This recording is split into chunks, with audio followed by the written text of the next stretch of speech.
पौराणिक कहानियों में हमेशा श्री नारद मुनि का उल्लेख पढ़ने व सुनने को मिलता है। माना जाता है कि वो बड़े ही तपस्वी और ज्ञानी ऋषि थे, जिनके ज्ञान और तप से माता पार्वती भी प्रभावित थीं। लेकिन क्या आप जानते हैं कि जिनके ज्ञान की तारीफ स्वयं माता पार्वती ने की, उन नारद जी को भी अहंकार के कारण एक बार बंदर बनना पड़ा था। आइए आज की वीडियो में आपको बताते हैं कि आखिर ऐसा क्या हुआ था जो ब्रह्मा जी को बंदर बनना पड़ा था। पौराणिक कथा के अनुसार माना जाता है कि एक बार नारद जी कामदेव को प्रसन्न करने हेतु तपस्या कर रहे थे। तब कोई भी उनकी तपस्या भंग नहीं कर पाया। तब वो अपनी तपस्या सफल होने की जानकारी देने सबसे पहले अपने पिता ब्रह्मा जी के पास गए।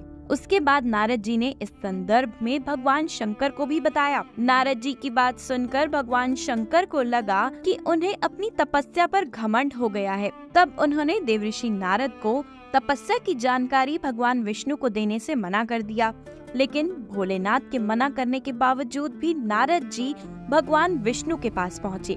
नारद जी द्वारा तपस्या की जानकारी मिलने पर भगवान विष्णु को लगने लगा कि नारद जी को कामदेव को जीतने का अहंकार हो गया है और उन्होंने नारद जी का घमंड तोड़ने के लिए एक योजना बनाई। अपनी योजना के अनुसार देवऋषि नारद का अहंकार तोड़ने के लिए भगवान विष्णु ने माता लक्ष्मी को राजकुमारी विश्व मोहिनी का रूप धारण करने का आदेश दिया। इस दौरान नारद जी को जाते हुए अपने रास्ते में एक बड़ा राज्य दिखाई दिया। उस राज्य में बड़ी धूमधाम से कोई समारोह मनाया जा रहा था। पता करने पर ज्ञात हुआ कि वहाँ के राजा शील निधि ने अपनी पुत्री विश्व मोहिनी का स्वयंवर रचाया था, जिसके लिए ही समारोह रखा गया था। स्वयंवर की जानकारी मिलने पर नारद जी भी वहाँ पहुँचे, जहाँ उनका भव्य आदर सत्कार हुआ। राजकुमारी विश्व मोहिनी के रूप और गुण को देख नारद जी उनसे मोहित हो गए। उसके बाद राजा ने ऋषि नारद जी से अपनी पुत्री का भविष्य पूछा। इस पर देवऋषि ने कहा कि विश्व मोहिनी का पति काफी भाग्यशाली और त्रिलोक का स्वामी होगा। समारोह के बीच से ही नारद जी निकलकर सीधा भगवान विष्णु के पास अपनी प्रार्थना लेकर पहुँचे कि उन्हें भी ऐसा सुंदर रूप प्रदान किया जाए जिससे मोहित होकर राजकुमारी विश्व मोहिनी स्वयंवर में उनका वरण कर ले। जिसके उपरांत भगवान विष्णु ने देवऋषि का मुख बंदर का बना दिया और शरीर मनुष्य का ही छोड़ दिया। अपने साथ मजाक का आभास नारद जी को नहीं हुआ और वो सीधा शील निधि के दरबार में वापस पहुँचे। दरबार में पहुँचते ही नारद जी राजकुमारी विश्व मोहिनी के सामने जाकर खड़े हुए ताकि वो उन्हें पसंद कर उनके गले में वरमाला डाल दे। समारोह में भगवान शिव के 2 गण भी मौजूद थे। जब उन्होंने नारद जी को बंदर के रूप में देखा तो वो दोनों उनका उपहास करते हुए जोर जोर से हंसने लगे।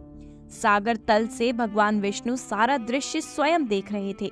तभी वो समारोह में प्रकट हुए। भगवान विष्णु को अपने समक्ष देखकर विश्व मोहिनी रूपी माता लक्ष्मी ने उनके गले में वरमाला डाल दी और फिर भगवान विष्णु विश्व मोहिनी को लेकर चले गए।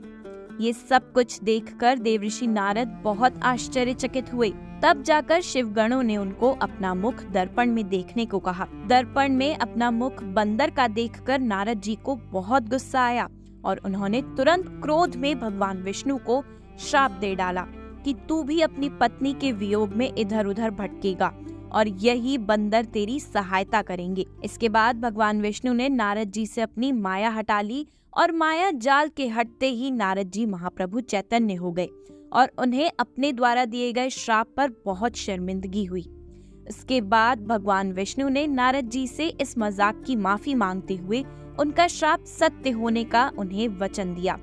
माना जाता है कि नारद जी द्वारा दिए गए इसी श्राप के चलते ही त्रेता युग में विष्णु अवतार भगवान राम को अपनी पत्नी सीता के वियोग में वर्षों तक जंगल जंगल भटकना पड़ा था, जिनकी मदद वानर मुख वाले हनुमान जी ने की थी। तो कुछ इस तरह नारद जी को बंदर बनना पड़ा था। कैसी लगी आपको ये जानकारी, हमें कमेंट्स में जरूर बताएं। वीडियो पसंद आई हो तो वीडियो को लाइक करें और सभी के साथ शेयर भी करें। ऐसी और भी जानकारी पाने के लिए अभी सब्सक्राइब करें हमारे चैनल को।